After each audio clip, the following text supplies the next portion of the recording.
और जी जी बिल्कुल। जो नफरत के सबब उठी थी वो ललकार किसकी थी।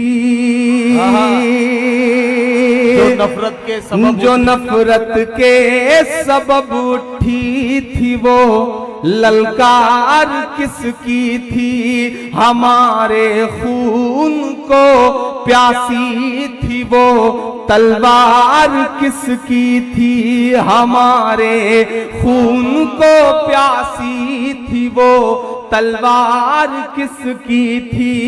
हमारी गर्दने मत काटिए बस ये बता दीजिए। कसम है कि घात को आपकी तालियों का शोर हरिद्वार तक जाए। मैं अगला मिसरा पढ़ता हूं।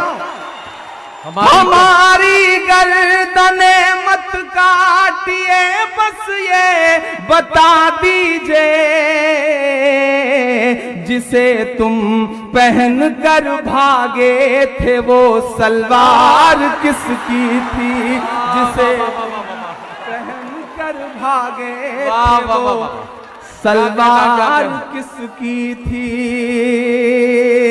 जो नफरत के सबब। इमरान ये 4 मिसरे फिर से पढ़िए एक बार। पढ़े जाएं, ये पढ़े जाएं तो बताइए, पढ़े जाएं। जो नफरत के सबब उठी थी वो ललकार किसकी थी।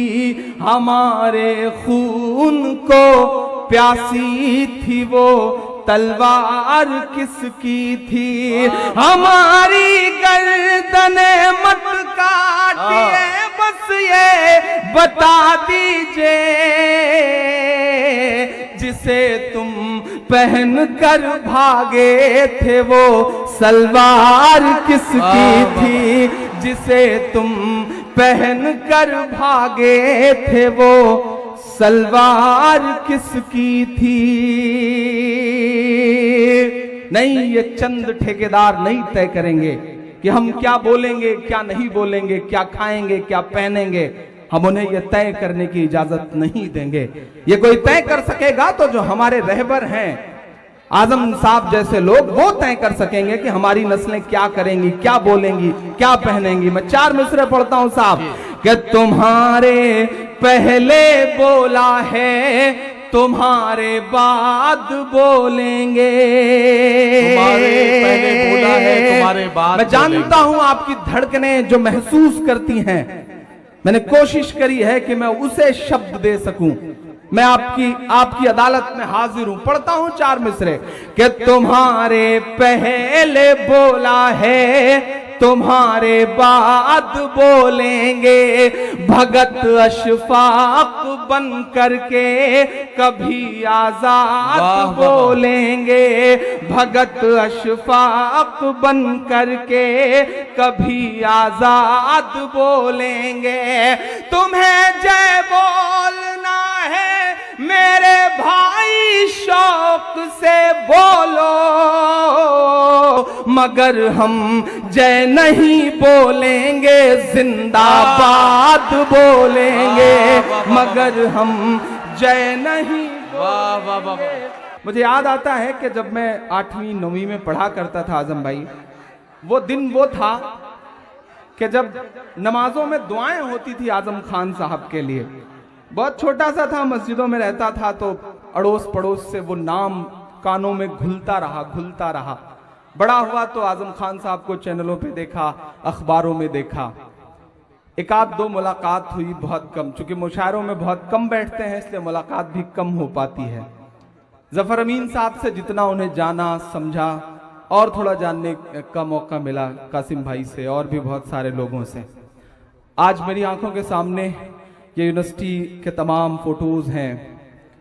जौहर यूनिवर्सिटी हमारी आंखों के सामने है, आजम साहब हमारी आंखों के सामने। मैं 4 मिसरे पढ़ता हूं।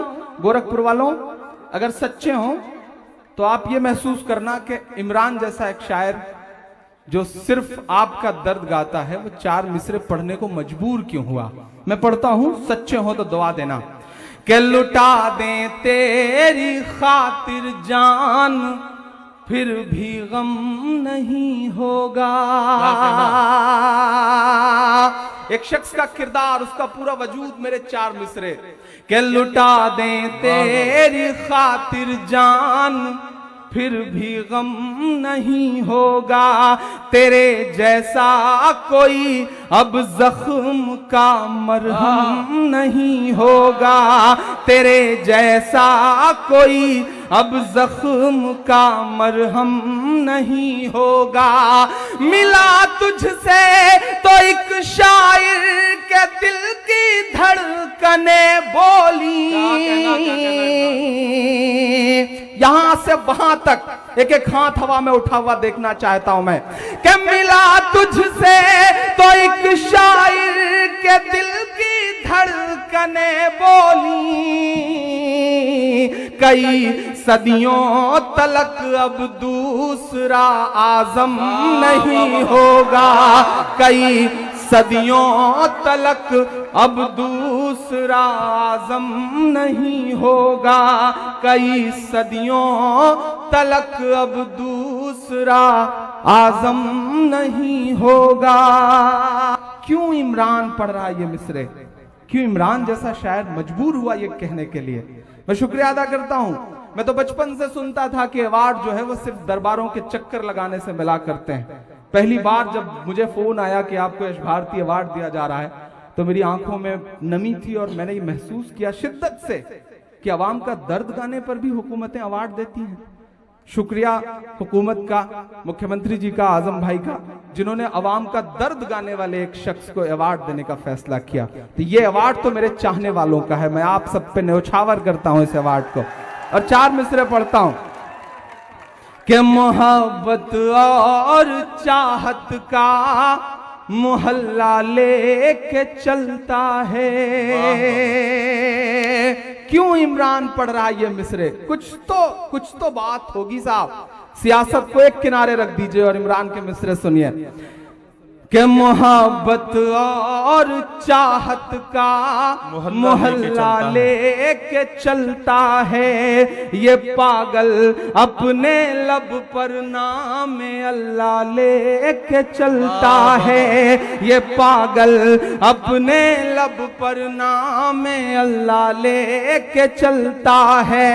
महज इस बात पर कुर्बान हूँ तुझ पे ऐ आज़म एक बहुत पर्दे की बात को आम करता हूं और सच लगे तो दुआएं देना। महज इस बात पर कुर्बान हूं तुझ पर है आजम खां, तू अपने साथ गाड़ी में मुसल्ला लेके चलता है, तो अपने साथ गाड़ी में मुसल्ला लेके चलता है।